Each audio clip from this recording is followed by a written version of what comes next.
अब मैं और ज्यादा आपके धैर्य की परीक्षा नहीं लेना चाहता। पूरे देश में सामाजिक न्याय की लड़ाई को लड़ रहे न्याय योद्धा जननायक राहुल गांधी जी, विपक्ष के नेता, भारत को बचाने की सबसे शक्तिशाली आवाज को मैं आमंत्रित करता हूं आपके बीच आए और हम और आपका सबका मार्गदर्शन करें।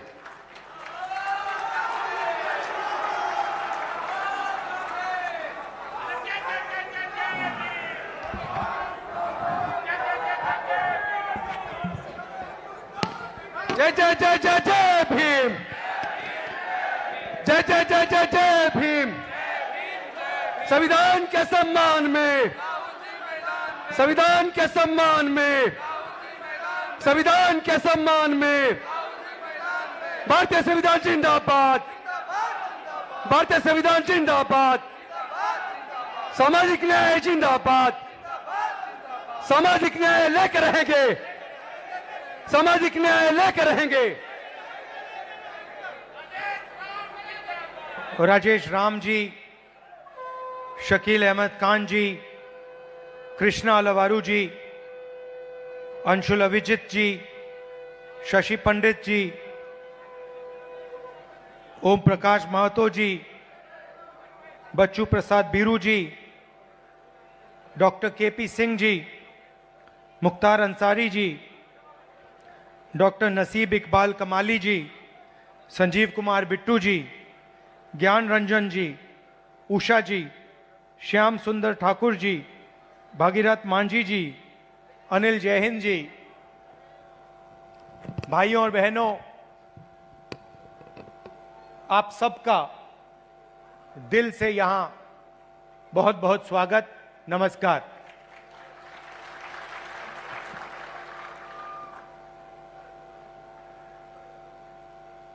संदीप दीक्षित जो शीला जी के बेटे हैं, वो एक पॉडकास्ट, आजकल पॉडकास्ट चलती है ना, वो एक पॉडकास्ट बनाते हैं।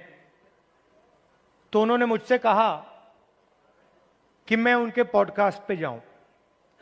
बातचीत होती है, वीडियोग्राफी होती है, फिर उसको मतलब YouTube पे डाला जाता है। तो मैं गया और उन्होंने मुझसे सवाल पूछा कि आपके परदादा नेहरू जी क्या थे? प्रधानमंत्री थे, नेता थे, स्वतंत्रता के लिए लड़े थे। आपके मुताबिक आपके परदादा क्या थे और आप उनसे क्या सीखे? कमरे में नेहरू जी की फोटो थी,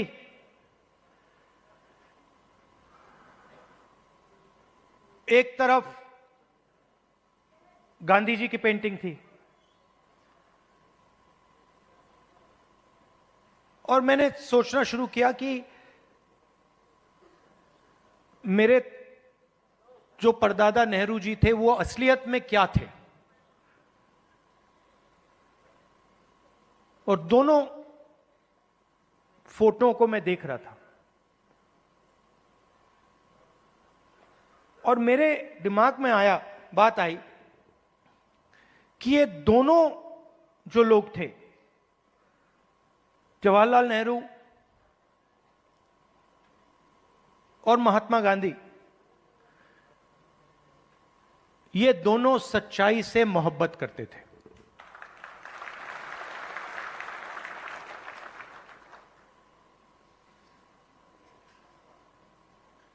और अगली लाइन में मैंने बोला, सिर्फ नेहरू जी नहीं, सिर्फ महात्मा गांधी जी नहीं, उसमें आप एक लंबी लिस्ट लगा सकते हो। उसमें आप अंबेडकर जी को जोड़ सकते हो, उसमें आप, ये लाइए जरा फोटो, उसमें आप इनको भी जोड़ सकते हो। और ये फोटो अभी मैंने देखी थी, मुझे बहुत अच्छी लगी। क्यों अच्छी लगी बताइए?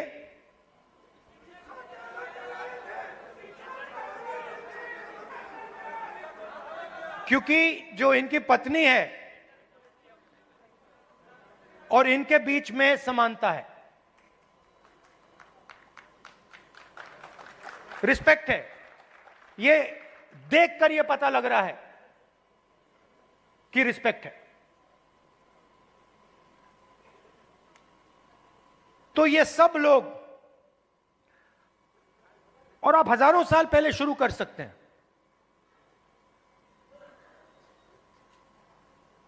बुद्ध भगवान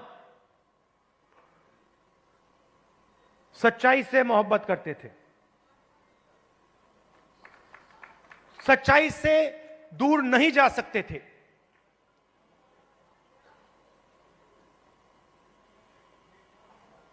गुरु नानक, कबीर, बसवना, नारायण गुरु, लिस्ट है।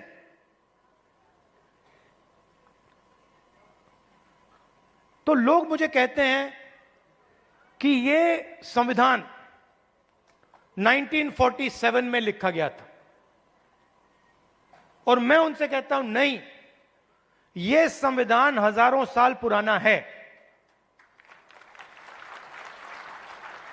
और इस किताब के अंदर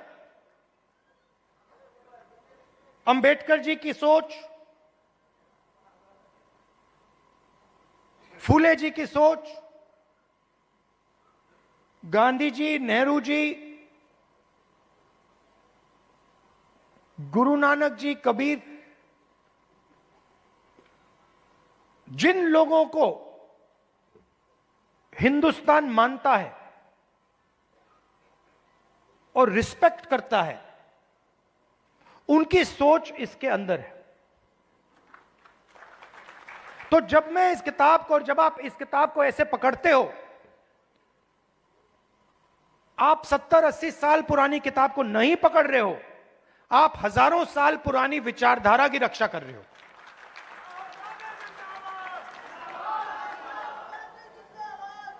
और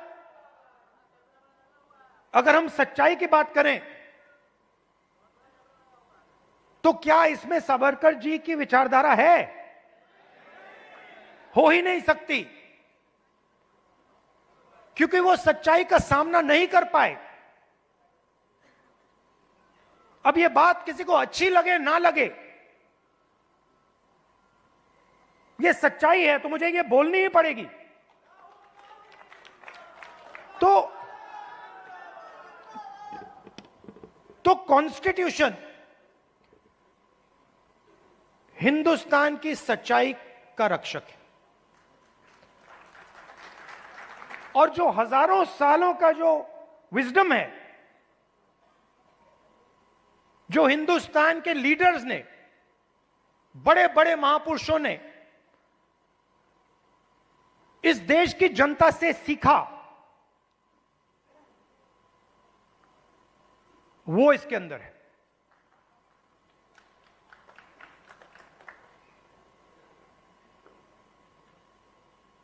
अंबेडकर जी ने दलितों की लड़ाई लड़ी, दलितों के लिए लड़ाई लड़े। सिखाया किसने? सिखाया देश के दलितों ने। जो देश के दलितों के अंदर दर्द था, उस दर्द को अंबेडकर जी समझे, उस दुख को अंबेडकर जी समझे, उस सच्चाई को अंबेडकर जी समझे, और उस सच्चाई के लिए अंबेडकर जी लड़े। इसीलिए महात्मा गांधी की autobiography my experiments with truth, Mahatma Gandhi की autobiography my experiment with lies नहीं थी, जो शायद मोदी जी लिख पाएंगे। तो सच्चाई की ही लड़ाई चल रही है। और आजकल क्या हो रहा है, सच्चाई बोलना हिंदुस्तान में मुश्किल है, आसान नहीं। आप देख लीजिए, हमारी पॉलिटिक्स को देख लीजिए, पॉलिटिक्स को देख लीजिए, बड़े बड़े नेताओं को देख लीजिए, बोल नहीं पाते हैं। पूरा देश जानता है कि सच्चाई यह है, और बड़े से बड़े नेता चुप हो जाते हैं। यह पूरे देश को दिख रहा है। मगर एग्जाम्पल क्या दिया? बुद्ध भगवान ने, अंबेडकर जी, गांधी जी, इन लोगों ने एग्जाम्पल क्या दिया? डरना नहीं है, जो सच्चाई है वो देश के सामने रखनी है, और यही आप लोग कर रहे हो, यही आप लोग कर रहे हो। आप लोग डरते नहीं हो, आप लोगों को दबाया नहीं जा सकता है। आपके अंदर, खून के अंदर फूले जी, अंबेडकर जी, गांधी जी, ये सब आपके खून के अंदर हैं, और इनकी विचारधारा आपके खून के अंदर है, मेरे खून के अंदर है, और इसको कोई नहीं मिटाने जा रहा है, कोई मिटा ही नहीं सकता। मैं आपको आज 2-3 चीजें कहना चाहता हूं, मगर मेरी माइंड में एक सवाल है, तो सबसे पहले मैं आपसे सवाल पूछना चाहता हूं, देखना चाहता हूं, आप में से, आपने देखा होगा अमेरिका के राष्ट्रपति ने स्टॉक मार्केट की धज्जियां उड़ा दी हैं, देखा होगा, देखा ना? अच्छा, आप मुझे बताइए, आप में से, इस भीड़ में से कितने लोग स्टॉक मार्केट में पैसा डालते हैं? हाथ उठा के दिखाइए। अब ये देखिए, घूम के देखिए, यहां पे 1% से कम लोग स्टॉक मार्केट में पैसा डालते हैं, 1% से कम। अगर यहां 100 लोग हैं तो एक हाथ उठ रहा है। तो ये स्टॉक मार्केट आपका औजार नहीं है, इसमें अनलिमिटेड पैसे बने, मगर इसका फायदा आपको नहीं मिला।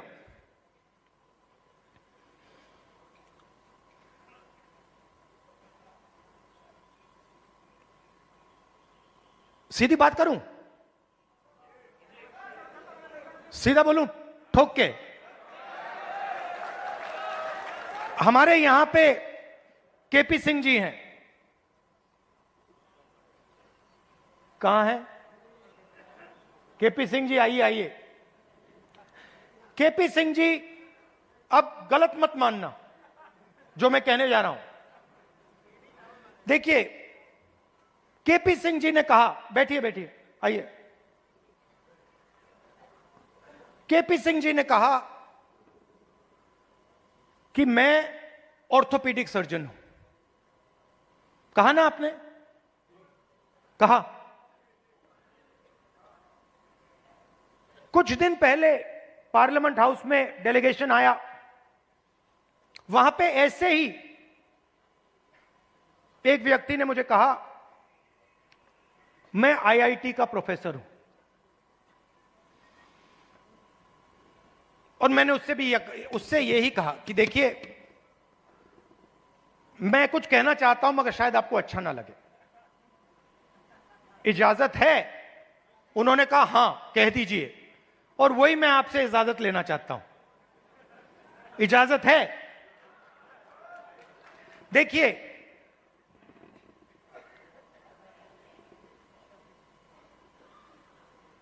आप में ऑर्थोपेडिक सर्जन की स्किल है, ऑर्थोपेडिक सर्जन की नॉलेज है, ज्ञान है। जो ऑर्थोपेडिक सर्जन होता है वो आप में सब कुछ है, मगर आप ऑर्थोपेडिक सर्जन नहीं हो। क्यों? क्योंकि पूरा का पूरा सिस्टम आपके खिलाफ काम करता है। आप सोचते हो कि आप ऑर्थोपेडिक सर्जन हो,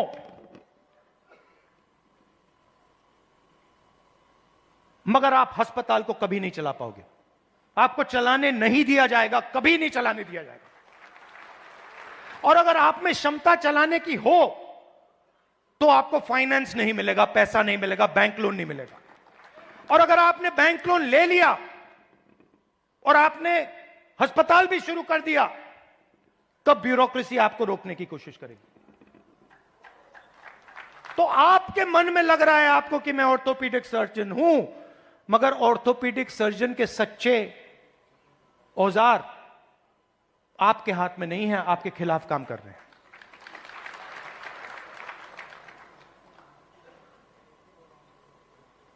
डेलीगेशन में दलित प्रोफेसर ने मुझे कहा कि मैं आईआईटी प्रोफेसर हूं। मैंने उनसे कहा नहीं भैया, आईआईटी प्रोफेसर की पूरी क्वालिफिकेशन आप में है, मगर सिस्टम आपको सच्चा आईआईटी प्रोफेसर नहीं बनने देगा।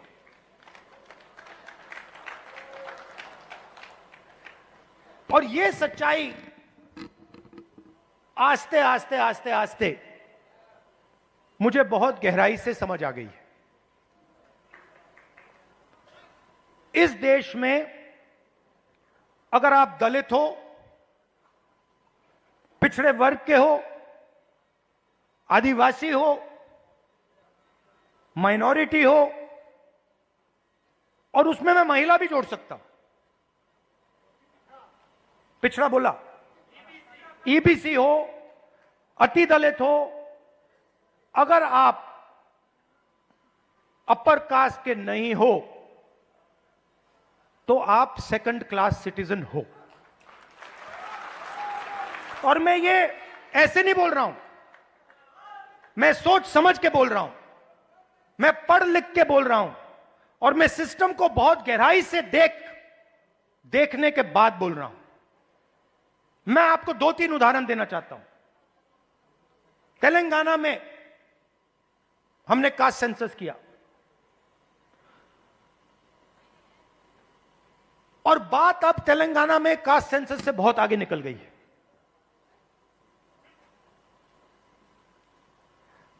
तेलंगाना में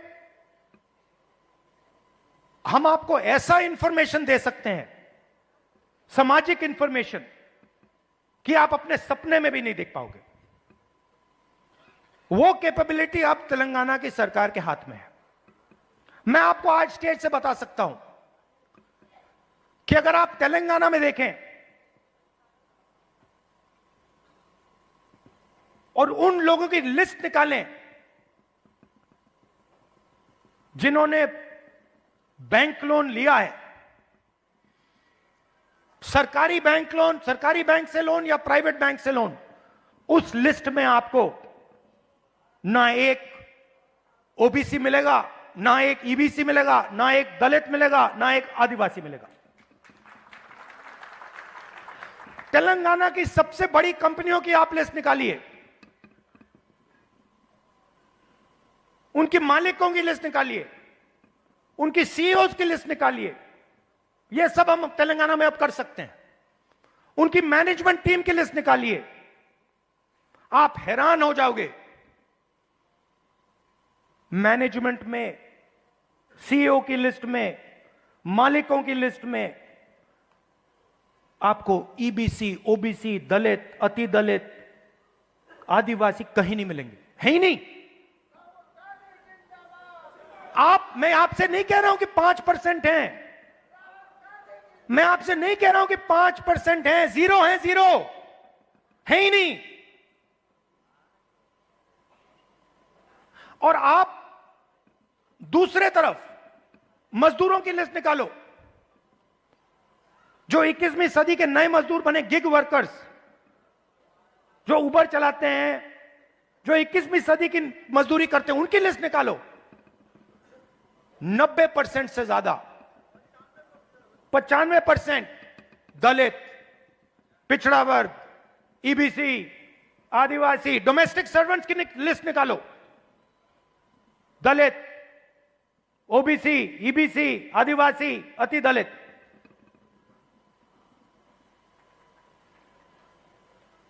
और मैं सिर्फ कंपनियों की बात नहीं कर रहा हूं, मैं अस्पतालों की बात कर रहा हूं, शिक्षा के सिस्टम की बात कर रहा हूं, सरकार की बात कर रहा हूं, कॉर्पोरेट इंडिया की बात कर रहा हूं। जहां भी आप देखो, आप हुई नहीं। और तेलंगाना में अब वो पूरा का पूरा डेटा हमारे हाथ में है, जो नरेंद्र मोदी जी आपके हाथ नहीं डालना चाहता है। इसीलिए आपने देखा कि जैसे ही हमें वो डेटा दिखा, हमने रिजर्वेशन को बढ़ा दिया।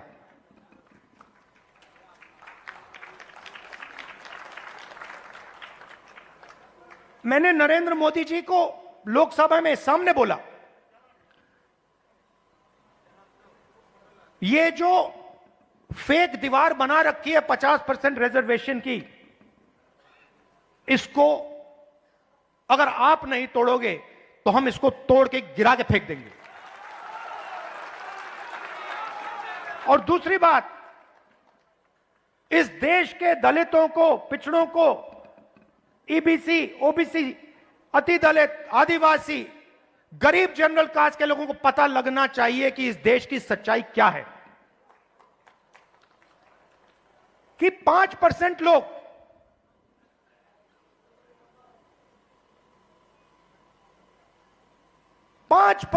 इस पूरे के पूरे देश को चला रहे हैं।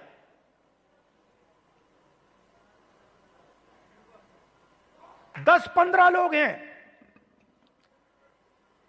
जिन्होंने पूरे के पूरे कॉर्पोरेट इंडिया को पकड़ रखा है। अदानी, अंबानी, 10 नाम है। और आपका लाखों करोड़ रुपया सीधा आपके जेब में से उनके जेब में ट्रांसफर होता है। जीएसटी आप देते हो, कर्जा माफ उनका होता है। जीएसटी आप देते हो और ठग से कर्जा माफ उनका होता है।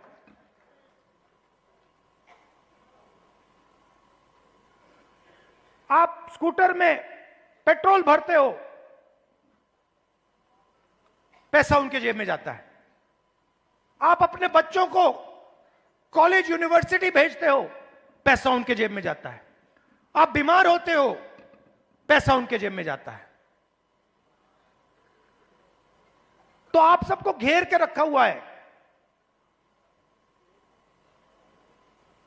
इसलिए आपसे सांस नहीं ली जा रही है।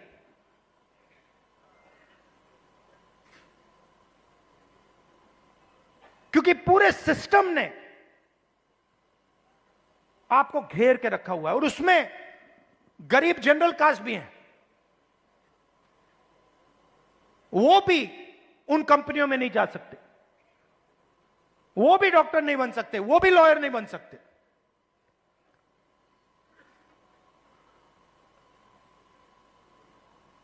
मैं छोटा सा उदाहरण देता हूं आपको।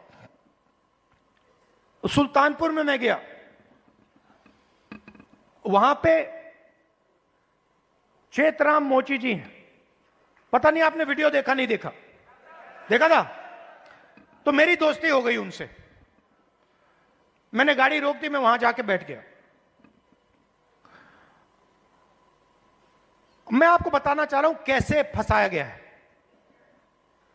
किस प्रकार से फंसा के रखा हुआ है। मैं गया, 40 मिनट में उनके साथ बैठा। मैंने देखा कि हुनर की कोई कमी नहीं है।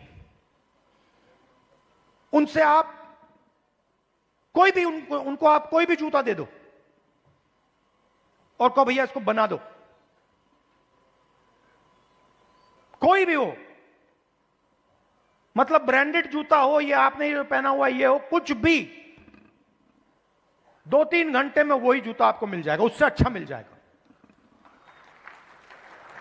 और मैंने उनसे पूछा आप यहां कितने साल से हो? कहते हैं 40 साल से हूं राहुल जी, 40 साल। फिर मुझे देख के कहते हैं राहुल जी ये मेरा बेटा है, अब ये यहां मेरे साथ काम नहीं करना चाहता। तो मैंने कहा क्यों? और फिर सिर नीचे करके कहते हैं कि राहुल जी 40 साल में मुझे किसी ने इज्जत नहीं दी। एक ही आदमी ने, मेरे पिता ने मुझे रिस्पेक्ट और इज्जत दी थी। मैं यहां आता हूं, सुबह आता हूं, दिन भर काम करता हूं, घर चला जाता हूं। 40 साल में मुझे एक व्यक्ति ने इज्जत नहीं दी। अकेले काम कर रहे थे, बेटा कह रहा था मुझे नहीं करना काम, मैं जा रहा हूं, मैं नौकरी करूंगा। मैंने उनसे पूछा, मैंने कहा एक बात बताइए, अगर आप अपने काम को थोड़ा इंप्रूव करना चाहते हो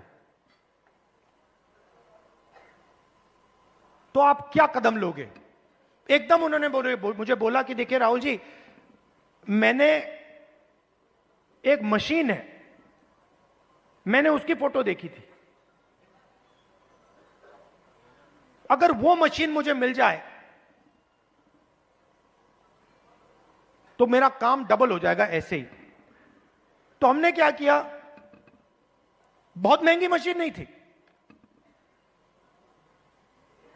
हमने किसी राजनेता से वो मशीन डोनेट करा दी और उनको हमने मशीन दे दी। नहीं, अभी ताली मत बजाइए, अभी ठहर जाइए, ताली बजाने की बात अभी आ रही है। 3 महीने बाद मुझे फोन आता है,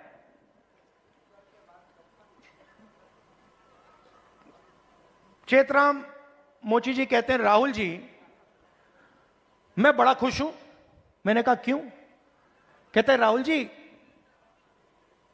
मेरी अब 2 दुकानें हैं, 10 लोग मेरे लिए काम करते हैं।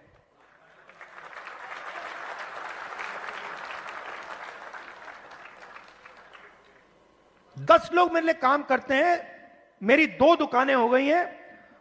मुझे लग रहा है इस मशीन से कि मैं 4-5 दुकानें खोल पाऊंगा। अब चेतराम मोची ने मुझे एक और बात बोली। जब मैं उनके साथ बैठा था, मुझे बोला राहुल जी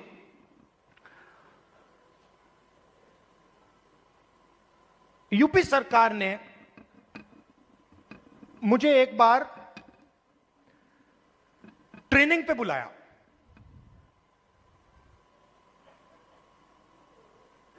उनकी योजना थी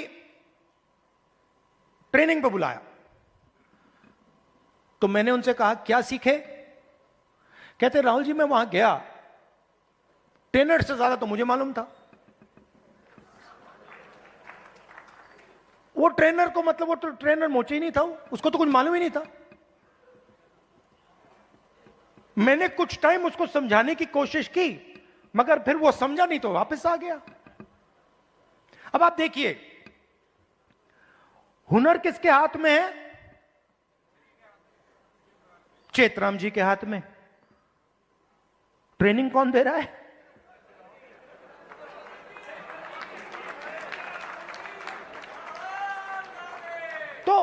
तो बात समझिए क्यों?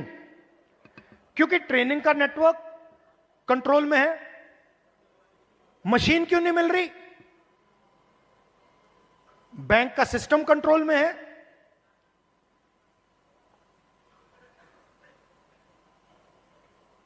ट्रेनिंग क्यों नहीं हो रही? क्योंकि चेतराम जी ट्रेनिंग के सिस्टम में ही नहीं है। जिसके पास हुनर है, जिसके पास ज्ञान है, वो ट्रेनिंग करा ही नहीं रहा है। तो मैंने क्या किया? इससे मैंने क्या सीखा?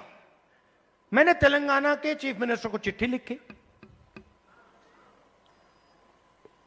और मैंने उनको सुझाव दिया। मैंने कहा कि देखिए ये पता लगाइए आप कर सकते हैं या नहीं।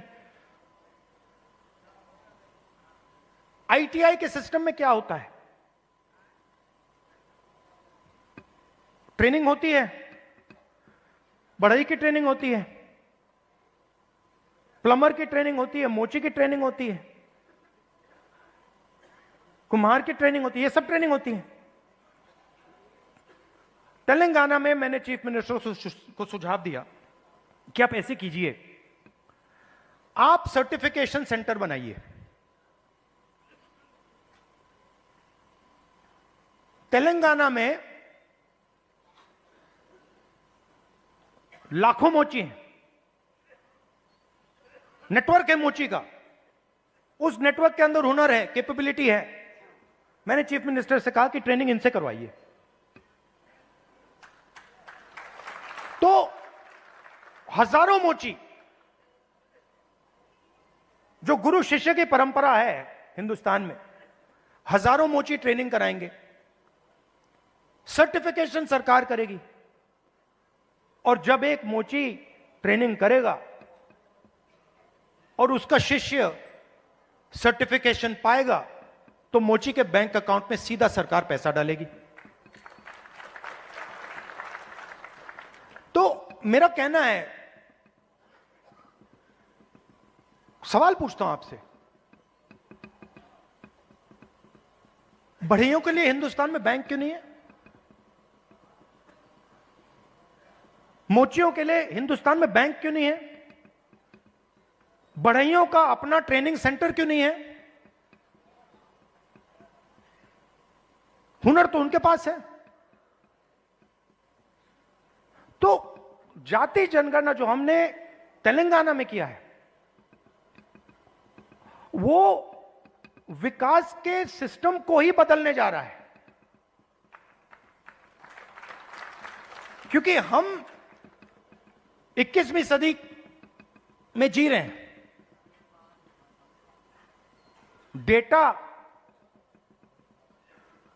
डेटा की सदी है, सब लोग डेटा की बात करते हैं। तेलंगाना में हमारे पास जाति का पूरा डेटा हमारे हाथों में है, और इस डेटा के साथ हम तेलंगाना की पूरी राजनीति को बदल सकते हैं। और जो सचमुच में आपका हक है, जाति जनगणना के माध्यम से वो हम आपको दिलवा सकते हैं। और सीधी सी बात है, बहुत सारे लोग कहते हैं कि भैया देखो, जाति जनगणना नहीं होना चाहिए। मोहन भगवत जी कहते हैं जाति जनगणना नहीं होना चाहिए।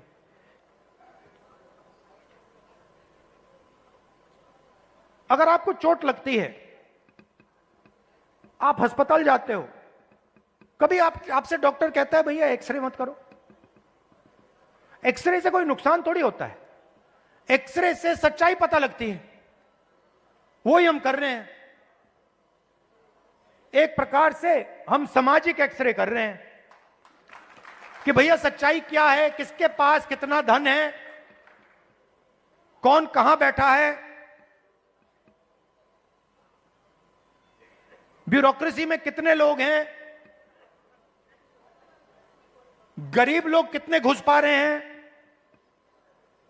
कौन सी जात के लोग कहां घुस रहे हैं, कहां जा रहे हैं, किन लोगों को कैसे रोका जा रहा है, ये सब जाति जनगणना से मिल जाएगा। तो ये एक क्रांतिकारी कदम है, क्रांतिकारी कदम है। इसीलिए आरएसएस और बीजेपी इसको रोकना चाहते हैं, और इसको अब दुनिया की कोई शक्ति नहीं रोक सकती है। बिहार में कांग्रेस पार्टी का मैं आपको रोल बताता हूं। देखिए,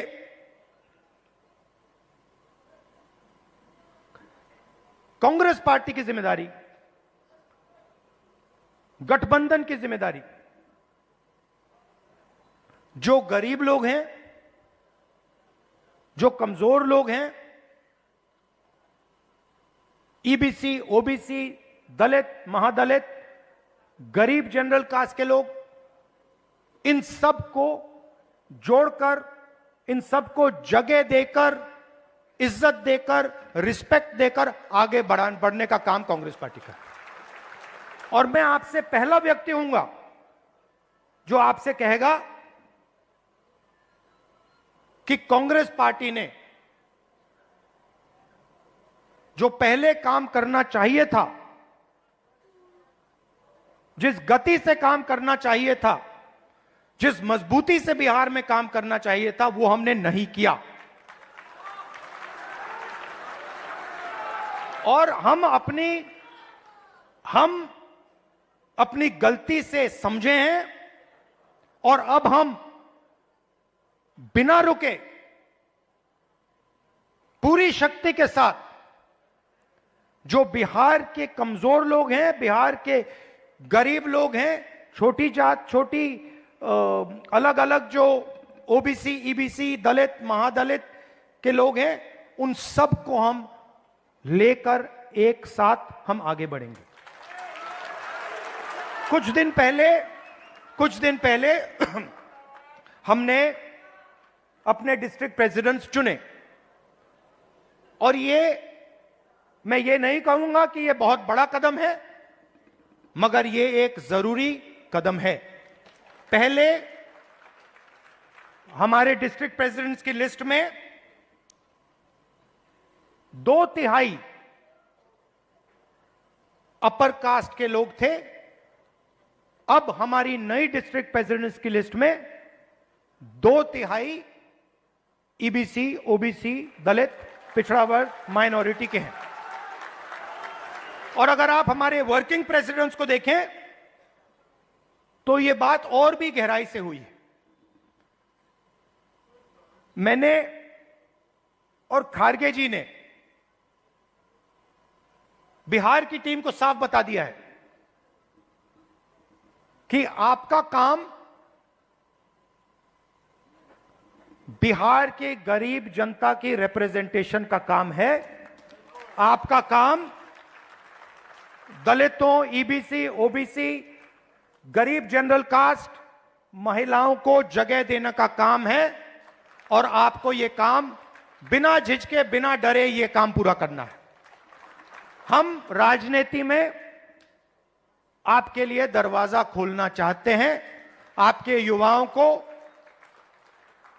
हम राजनीति में लाकर, आपको हम राजनीति में लाकर बिहार का चेहरा बदलना चाहते हैं।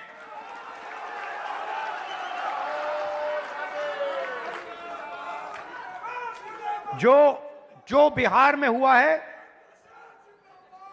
जो आज बिहार में हो रहा है, जो एनडीए की सरकार बिहार में कर रही है,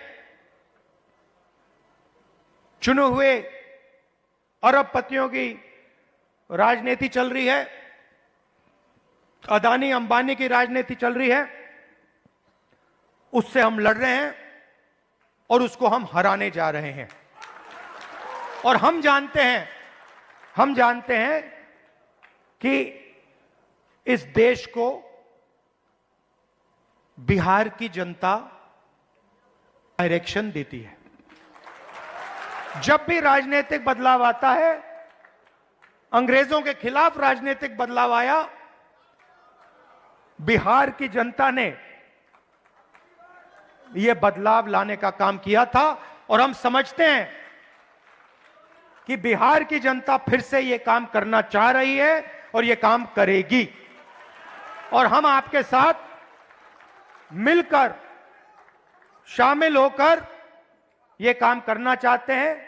सबसे जरूरी लक्ष्य कॉन्स्टिट्यूशन की रक्षा करना है।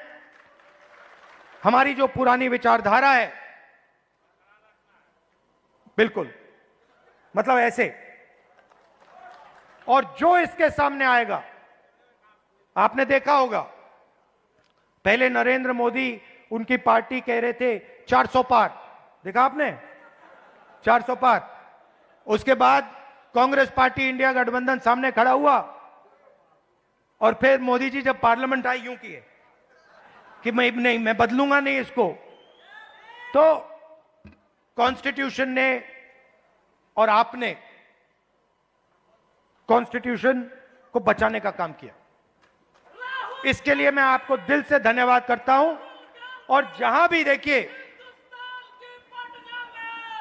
और जहां भी मेरी जरूरत होगी, बिहार के कोने कोने में, हिंदुस्तान के कोने कोने में आप मुझे बुलाओ, मैं हाजिर हो जाऊंगा। आपकी लड़ाई मेरी लड़ाई है।